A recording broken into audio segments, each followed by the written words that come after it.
लड़ना नहीं चाहिए, लड़ने से वंश विनाश हो जाता है। इसलिए महाभारत का अर्थ है महा माने विशाल, भा माने ज्ञान और रथ माने रचना। जिसमें विशाल ज्ञान की रचना है वो महाभारत है। आज अभिमन्यु कुरुक्षेत्र मैदानी जंग में पहुंचे हैं, जहां पर 7 द्वार लगे हुए हैं और 7 द्वार पर बड़े बड़े वीर खड़े हुए हैं। 7 महारथी हैं, चारों तरफ रथ घूम रहा है, देख रहे हैं किधर से जाया जाए। इस समय प्रथम द्वार पर पहुंचे, जहां पर जयद्रथ खड़ा हुआ है। अभिमन्यु को देखकर जयद्रथ हंसने लगा। अरे आज बालक ये छोटा सा आया हुआ है, अरे इस बालक को मार करके मुझे क्या मिलेगा। कहने लगे, अरे बेटा अभिमन्यु, तुम्हारी अभी बाल्यावस्था है, तुम इस जगह अपने वंश को मिटाने के लिए बेकार में आए हो, तुम यहाँ से चले जाओ। अभिमन्यु को देख करके जयद्रथ कहता है, अभिमन्यु कुमार को देख कहा, अरे पूंजी की हुई सफाई है, हो चुके समाप्त बड़े बूढ़े और बच्चों की बारी।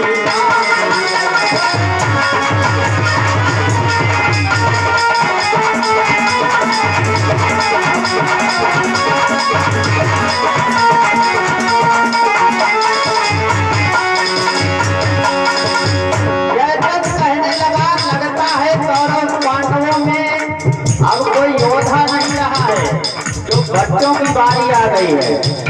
अरे अभिमन्यु, तुम यहाँ से लौट जाओ बेटा, तुम्हारा लड़ने वाला समय नहीं, बच्चे हो तुम। इसलिए लाल तू घर को ला, अरे सामने भीम को आने, दिल की डोरी से जोड़ बांध, दिल की तपन बुझा दे।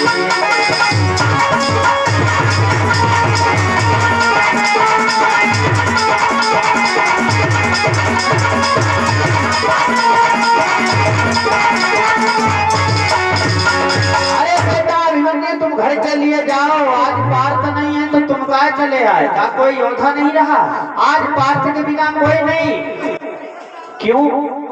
तुम अपने वंश को मिटाने के लिए आए। अभिमन्यु हंसने का लगे।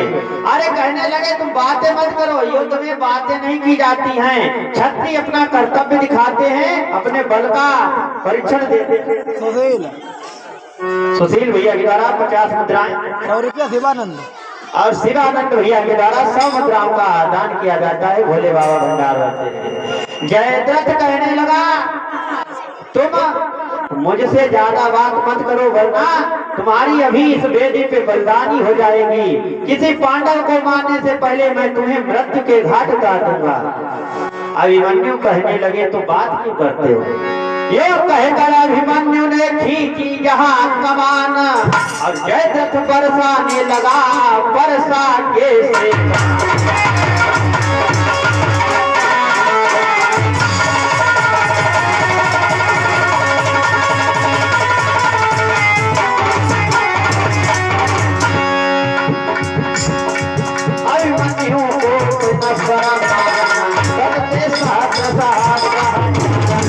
अभिमन्यु महा जब जननी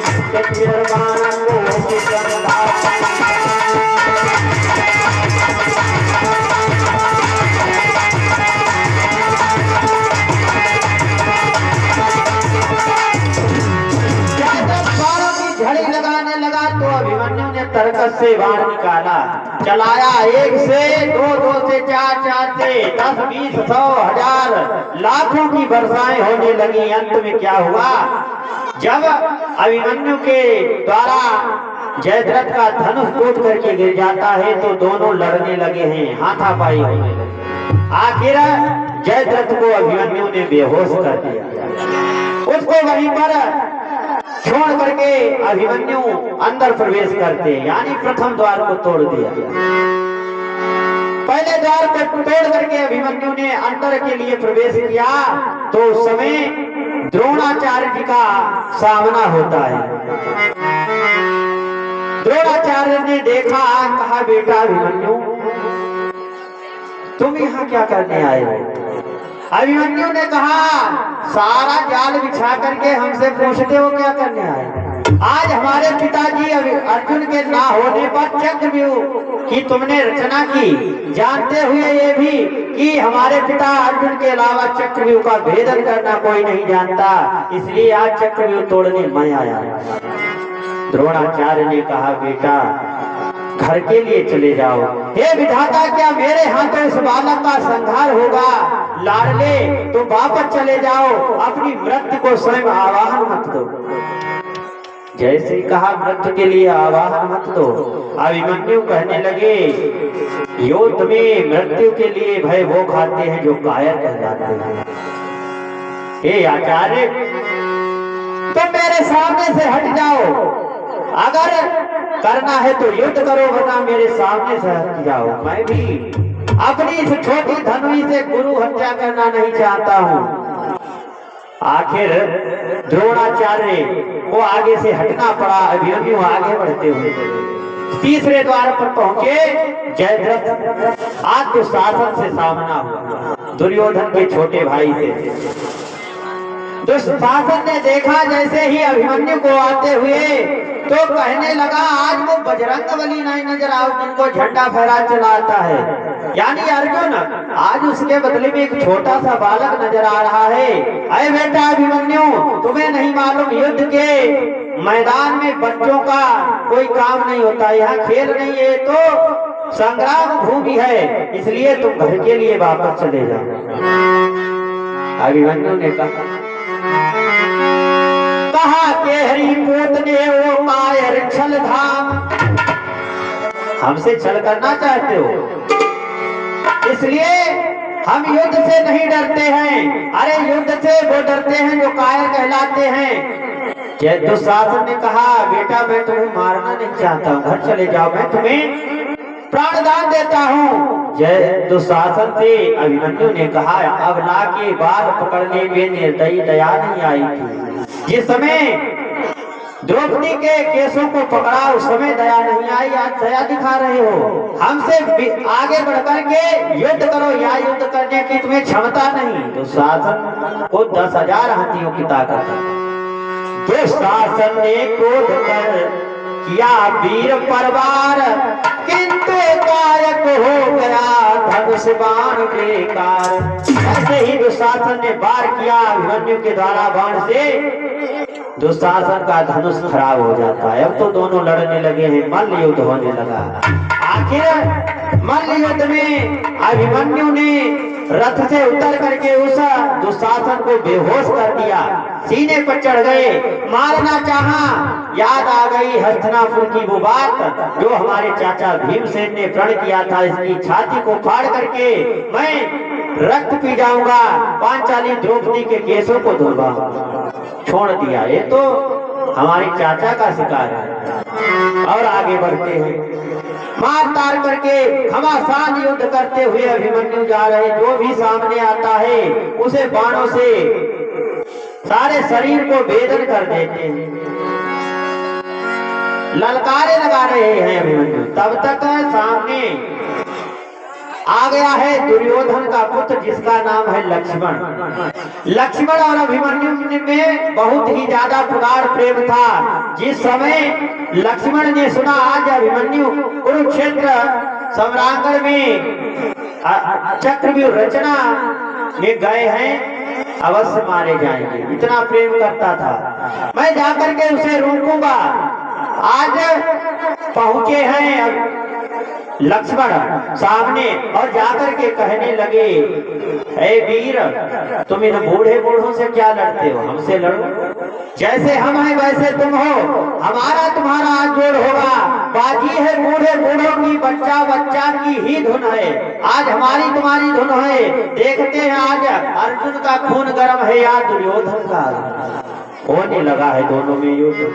सुकुमार शरीर की कीरस गज, फिरे बलवीर सुबाहु। होने लगा है दोनों में। सुकुमार शरीर की कीरस गज, फिरे बलवीर सुबाहु। करबान कहे करबान लहे जोड़ के जोड़ जुरावा जुरल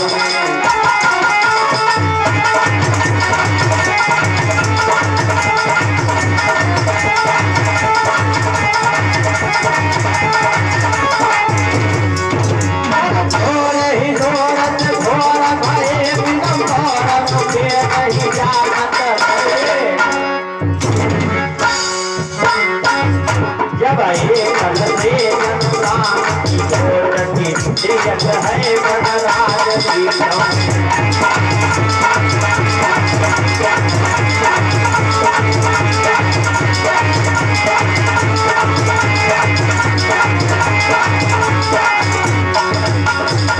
अभिमन्यु घमासान युद्ध करते हैं। लक्ष्मण जवाब पर जवाब दे रहा है। अंत में लक्ष्मण के द्वारा उस अभिमन्यु के द्वारा लक्ष्मण कुमार का संहार हो जाता है।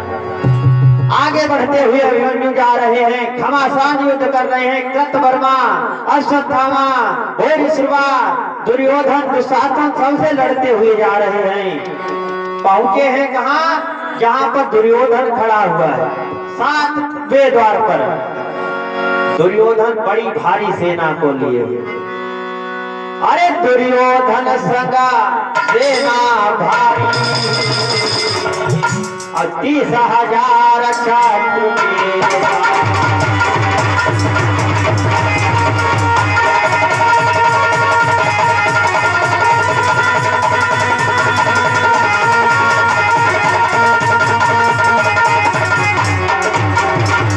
दुर्योधन संग सेना भारी 30,000 छत्र के धारी। 30,000 राजाओं को लिए हुए दुर्योधन खड़ा है।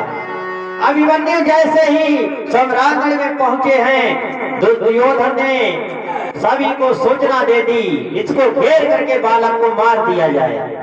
इसने हमारे पुत्र लक्ष्मण को मारा है, मैं अभी उस अर्जुन को निपोता कर दूंगा जैसे इसने मेरे पुत्र को मारा है। 30,000 राजाओं ने आज अभिमन्यु पर बाण छोड़े हैं एक साथ। उस समय अभिमन्यु ने वो बाण चलाया जो भगवान कन्हैया ने सिखाया था अर्जुन को। जिस समय अभिमन्यु को, जिस समय बेटा तुम पर अकेले में कोई अनेक राजा मिलकर के वार करें, उस समय बाण चलाना अभिमन्यु ने चलाया। 30,000 राजाओं के एक साथ में बाण कट जाते हैं। सब देखते रह गए, सब दौड़ पड़ते हैं दोबारा धनुष लेकर के। आज अभिमन्यु घमासान युद्ध करते हैं। लोह की नदी बहने लगी है, धड़ से शीश अलग हो रहे हैं। कैसे कर रहे हैं कुरुक्षेत्र मैदान में युद्ध? अरे रुंडन के रुंड गिरे, कुंडन के कुंड भरे, कुंड बिना देखो गज बहु दिखला। रुंडन के रुंड गिर रहे हैं, रुंडन के रुंड गिरे, कुंडन के कुंड भरे, कुंड बिना देखो गज बहु दिखला।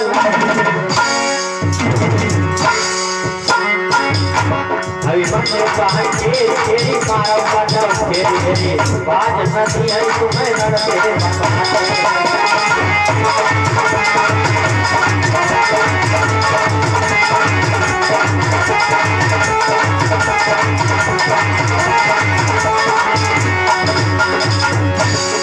एक को भी भाज करके नहीं जाने दूंगा। अभिमन्यु ललकार लगा रहे बच के जाए कोई यहाँ से, एक भी बच के नहीं जाएगा। जिंदा न बच के जाए कोई यहाँ से, कलाकारा भी मनुष्य जिंदा न बच के जाए कोई यहाँ से,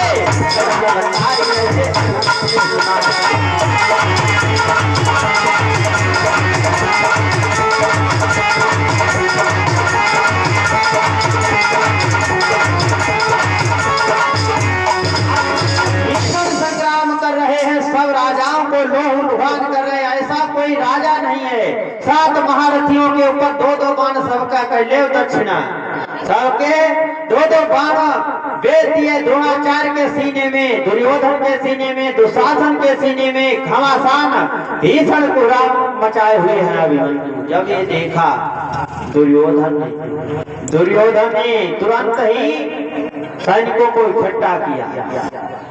बुलाया सबको। भीष्म, आज द्रोणाचार्य, दुशासन, जयद्रथ, अश्वत्थामा, घोड़सवा, अपने आप सभी को इकट्ठा किया, 7 महारथियों को कहा घेर करके मार दो इस बच्चे को, मैं इसे मरा हुआ देखना चाहता हूं। जैसे ही अभिमन्यु पर चारों तरफ से बाणों की वर्षा होने लगी, अभिमन्यु लड़ रहे हैं। अब दुर्योधन सोचता है ऐसे मरने वाला नहीं, क्योंकि अभिमन्यु के हाथ में जब तक धनुष रहेगा उसे कोई मार नहीं सकता है। उस समय दुर्योधन ने एक राजनीति की, क्योंकि जुआ युद्ध छलबल से होई, बिन छलबल जीते नहीं कोई। छल कपट जिसके पास में नहीं होगा वो युद्ध जुआ जीत नहीं सकता है। दुर्योधन ने सोचा ये वीर तो है मैं मानता हूं, लेकिन ये बच्चा भी है, आज मैं अपने जाल में से फंसाऊंगा। दुर्योधन आगे पहुंचा और जाकर के अभिमन्यु से कहने लगा, बेटा ये वीरता तुमने कहां से सीखी? अरे मुझे मालूम नहीं था हमारे वंश में अर्जुन के समान और भी कोई है, इसलिए हे बेटा मैं तुझ पर कुर्बान हो गया हूं तुम्हारी ये वीरता देखकर। अरे मेरा मन ये कर रहा है, जिस राज्य के पीछे इतना भीषण संग्राम हो रहा है, महाभारत हो रहा है, मेरा दिल कहता है मैं राज सारा तुम्हें सौंप दूं। बेटा आओ मेरे गले से लग जाओ।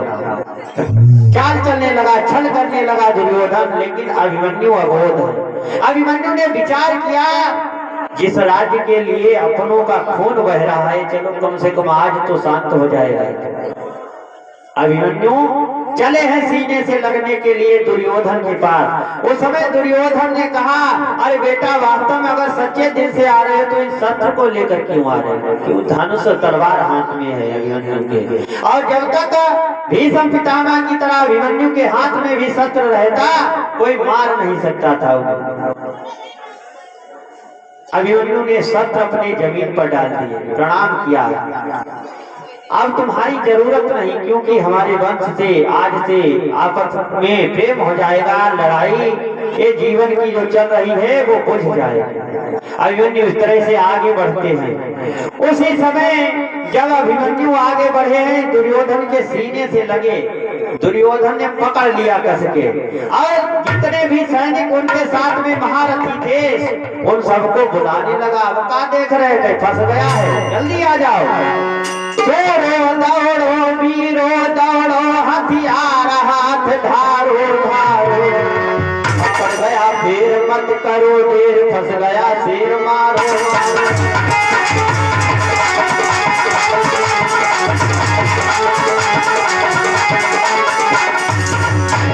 दौड़ो दौड़ो वीरो दौड़ो, हथियार हाथ धारो धारो, पड़ गया फिर मत करो देर, फंस गया शेर मारो मारो।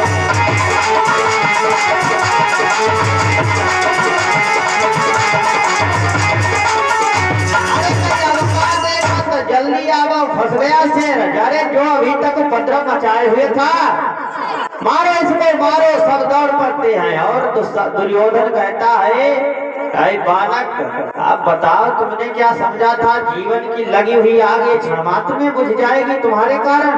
क्या समझा था तुमने ज्वाला ऐसे बुझ जाएगी? आज तुम्हें मेरे हाथों से कोई नहीं बचाएगा। अभिमन्यु ने कहा, मर जाओ, तुम लोगों पर धिक्कार है। अरे एक बालक को मार रहे हो, वो भी निहत्थे बालक को पकड़ करके, तुम पर कलंक है। बिना शस्त्र किसी क्षत्रिय पर वार नहीं किया जाता है। लेकिन तुम्हें नहीं मालूम, जिस समय हमारे पद का समाचार हमारे पिता अर्जुन को पता चलेगा उस दिन तुम्हें मालूम होगा। अभिमन्यु सुने मरना और सुने दो पारथ, हमारा मरण जो सुनेंगे, अभिमन्यु मरना सुने दो पारथ, हरि हो महाभयानक भारत।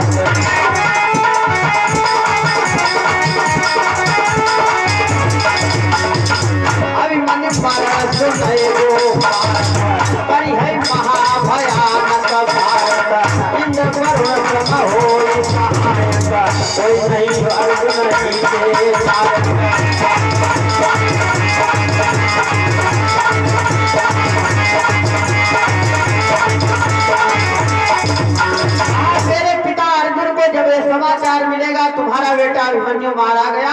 उस समय महाभयानक भारत करेंगे, युद्ध करेंगे। इंद्र वरुण सब चाहे कोई भी आ जाए युद्ध करने के लिए, उनके सामने कोई जीतेगा नहीं। ऐसे अभिमन्यु कह रहे हैं, सातों महारथी मार रहे हैं, अभिमन्यु रो रहे हैं, फंसे हुए हैं अकेले, और बार बार विनय करते हैं सूर्य चंद्रमा पृथ्वी दसों दिशाओं को, हे वसुंधरे, हे पृथ्वी मैया, हे देवी पृथ्वी, हे अम्बे, हे दसों दिशाओं के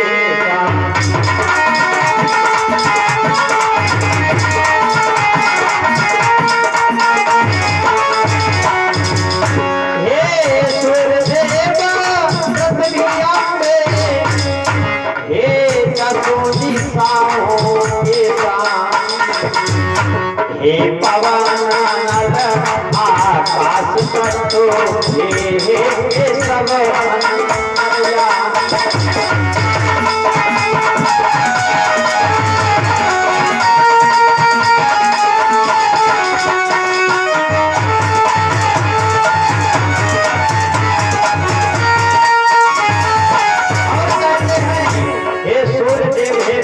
मैया, ये दसों दिशाओं के स्वामी, तुम सभी साक्षी हो।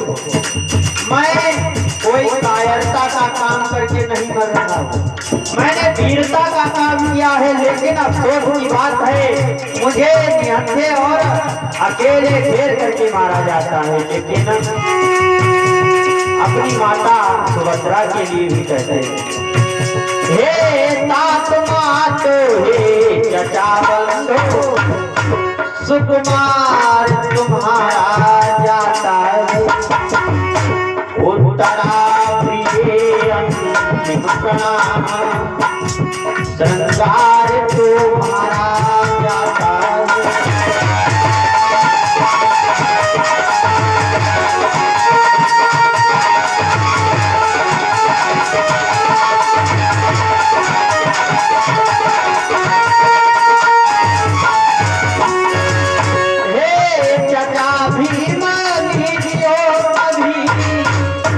बदला जब तलक शरीर में प्राण रहे, मत मोहियो लड़ाई से।